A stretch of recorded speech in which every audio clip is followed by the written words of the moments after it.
Axır ki qarşılaşdıq. Amma bu videoda qarşılaşmaq istəməzdim. Bu nə saçdı, bu nə saqqaldı. Gəlin mən bunu 40-ını davam edeyik. Bu saqqalı kəsdim, gəldim. Niyə elə edim? Çünki 2 həftədir ancaq videolarla məşğulam və dərs, iş, video, bir də LoL oynayırıq və heç nə vaxt tapmıram. Bu gün elədiyəm var. Nəysə uzatmayaq ki, keçək. Bu videoda qeyri-etik ifadələr ola bilər. Diqqət. Deməli, vəliaht elə ilk dəqiqələrdən adamın belə baxır ha. Biznes var, pullar da var. Amma evdə bir dənə sevgi görməyən adamlar kolleksiyasıdırlar. Vallah, hamısı imkanlı, hamısı kefdə. Amma üzlərində elə bir narazılıq var ki, elə bir kredi borcunu gecikdirib banka izah verir. Vallah, mənim bu qədər borcum var, mən səs çıxartmıram. Serialın ən böyük məsələsi nədir? Hamı bir-birinə acıdır. Amma heç kim niyə acı olduğunu bilmir. Atanın öz dünyası, uşaqların öz dünyası. Amma bir-birinə qarşı elə davranırlar ki, sanki evdə Wi-Fi kim söndürüb müzakirəsidir. Yəni boş şey üstündə. Oğlan da verir, varis oğlan. Uşağın vəziyyəti konkret budur. Pul var, güc var. Amma içində elə bir boşluq var ki, Bakının ən böyük molu belə doldura bilməz. Hər səhnədə elə baxır ki, elə bir demək istəyir ki, mən bu ailədən nə vaxt qaça biləcəm? Sualını onsuz da gözləri ilə verirdi. Bir də mənə əsəbləşdirən nədir bilirsiniz?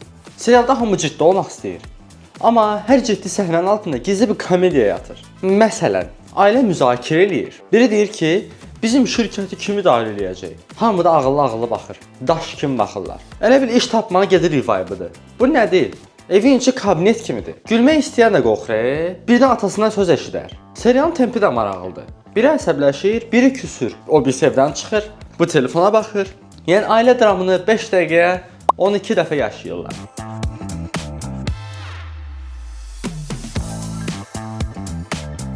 Baxırsan ki, dostum, gəlin bir nəfəs alında bu nə gərginliyidir deyirlər. Amma açığı deyim, serial baxımlıdır. Ən azından boş dayanmaq olmur. Hər dəqiqədə bir gərginlik var. Hər dəqiqədə bir emosionallıq var. Hətta elə bir yerdə bitir ki, adam istəyir növbəti bölümü promu oradan götürsün, baxsın. Amma filmdə də problem var. Elə bir film deyir ki, gəl bax indi 45 dəqiqəyə 19 dənə problem yaşayacağıq. Bu serial qədər gərgin ola bilməz. Evin içəri bir xəstəxananın qəbul şöbəsidir. Hər kəs nömrə alıb, dardını danışmaq istəyir. İlk səhnədən başlayır onsuz da gərginliyi. Ailənin böyüyü yenə çıxıb. Mən hər şeyi bilirəm modundadır. Elə bil, evdə Google yoxdur, sadəcə ata var. Hamı da atanın sözünü dinləyir, amma üzlərindəki ifadə belə deyir. İnanmırıq. Amma mübahisə eləməyə də halımız yoxdur. Uşaqlardan bir dayanır, söz deyir. Elə bil, qlobal siyasi böhrandan danışırlar. Hamı bir-birinə baxır. Gərginlikdən adam başı dumanlanır. Ev barədə danışsaq, bundan ev var ha. Baxsan, hər şey bahalı, hər şey təmiz, hər şey dəbdəbəlidir, amma enerji sıfır. Elə bil ev demək böyük auditoriyadır. Hamı ayağının ucunda danışır. Elə bil mikrofon açıqdır. Ev sadəcə böyük deyil, həm də danışmağa mane olur. Yəni normal ailə söhbəti yoxdur. Necəsən, nə var, nə yox? Yoxdur. Nə var bəs? Gərginlik. Gərginlik, biraz da gərginlik. Gələk əsas məsələyə ki, bu şirkəti kim idarə edəcək? Bu mövzunu o qədər şişiriblər ki, adam düşünür ki, bu şirkət nədir belə? Elon Musk'ın şirkətidir. Hamı elə davranır ki, sanki evdə kim idarə eləsə dünya xilas olacaq. Səhnə belə gedir. Baba, Zafer benim. Sen evdeki Zafer'sin. Ata, uşaqlar bir-birlərinə baxırlar. Ciddi baxışlar, dərin nəfəslər, ağır sözlər. Biz də baxırıq izləyici kimi deyirik ki, soyuq sulardan verin, bunlar həyəcanı keçsin. Amma ən gülməli tərəfi nədir? Heç kim idarəçi doğrudan istəmir. Hamının içində mən bunu istəmirəm, ailə təzyiq eləyir. Yəni məsuliyyət çox, amma azadlıq sıfır. Varis oğlanın vəziyyəti var. Bu uşaq var ha, serialın ən yazığı budur. Üzündən bəllidir ki, bu ailə doğulan gündən qaynar qazan içində böyüyüb. Hər addımı, hər sözü, hətta nəfəs aldığı hava belə ailənin adına yaraşsın modundadır. Bəzi yerlərdə həqiqətən yazığın beynində siqnal gedir gəlir. Ailəmi rahat salayım, yoxsa öz həyatımı yaşayayım. Bilmir. Bu dilemmanı o qədər yaxşı çəkiblər ki, adam özünə sual verir. Sənin ailə problemlərinə yoxşayırdı. Mən belə yaşamıram axı. Bir evdə bu qədər sürətli emosional dəyişiklik ola bilməz. Başlayır normal, sonra biri incir, sonra biri otağa keçir, sonra o biri ona arxadan söz atır, sonra ataya biri söz deyir və 5 dəqiqə 4 dənə emotion pack atırsan. Valla bunlar evdə belə davransalar, təsəvvür elə, çölə çıxanda nələr eləyirlər. İş arasındadır ki, ailədə bir nəfər də yoxdur ki, içindən nəsə gizlətməsin. Hamı bir-birinə nəsə demir, amma hamı bir-birindən nəsə gözləyir. Nəticə kütləvi yanlış, anlaşılma festivalı. Buyurun. Ailə daxilində gizli gündəmlərin patlaması da o da dava salır. Hər şey dava salır ailəyə. Hissənin ilk 10 dəqiqəsində konkret belə keçir. Biri telefonla danışır, kimdənsə plan qurur, o birisi onun telefonunu dinləyirmiş kimi baxır, atanın ürəyinə nəsə hiss dəmir, ana nəsə bilir. Uşaqlar da mən bilmirəm deyib hər şeydən xəbərdarmış kimi davranır. Yəni bu nə ailədir? Hamı Sherlock Holmes modunda gəzir. Elə bir evdə cinayət baş verir, hamı cinayəti araşdırır. Hər obrazın daxilində başqa bir serial gedir. Ata öz gücünü qorumaq istəyir, varis oğlan özünün kim olduğunu tapmağa çalışır, bacı ailələrinin soyulğundan bezib normal həyat istəyir, digər qohumlar isə bu xeyirdən mənə nə düşəcək sualını saxlayırlar özlərində. Varis oğlan həyatı ilə mübarizəsi də, yəni bir dilemmadadır. Özüm olum ya olmayım dilemmasındadır. İstəmir ailənin oyunlarına girsin, amma həyat da onu rahat buraxmır, itələyir. Bir dənə səhnə var, oturub bir kənara düşünür. Elə bir baxışı var ki, insan deyir ki, bu uşaq 20 yaşında, 60 yaşında insan problemlərini yaşayır. Biz də yaşayırıq. Hissədə onun daxili monoloqu çox hiss olunur. Yəni uşaq danışmır, amma düşünür. Gözünün içində belə bir yazı var. Mən bu ailədə doğuldum deyə bu qədər əziyyət çəkirəm. Dostlar, adam onun xarizmasına baxır, deyir ki, bu uşağın potensialı çoxdur, amma ailə qoymur. Yenə qayıdaq ataya, o ata var ha. Bacı da, oğul da, qohum da. Hamısı ondan çəkinir. Bir səhnədə oturub sakitcə baxır. Heç nə demir. Amma bütün evin enerjisi dəyişir.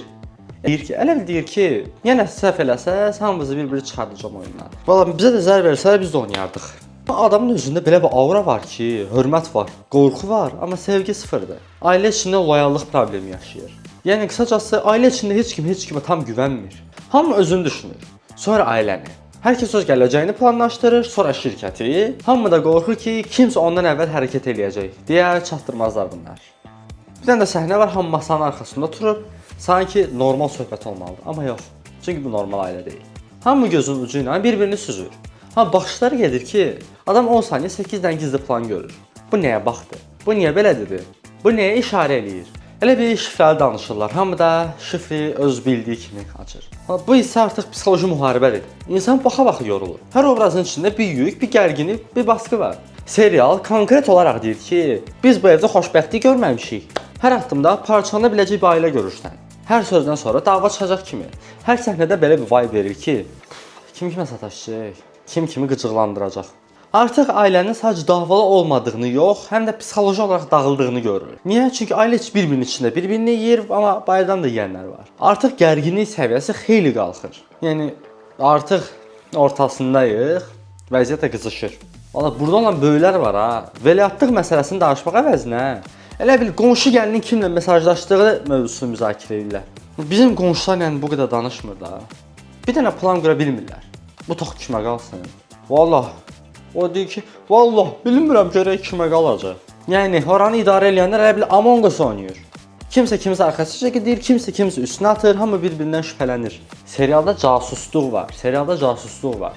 Amma elə bil 98-ci ilin Nokia telefonu ilə çəkirlər. Kimlə danışsa, gizli mikrofon, yox. Hamı açıq-aşkar qulaq asır.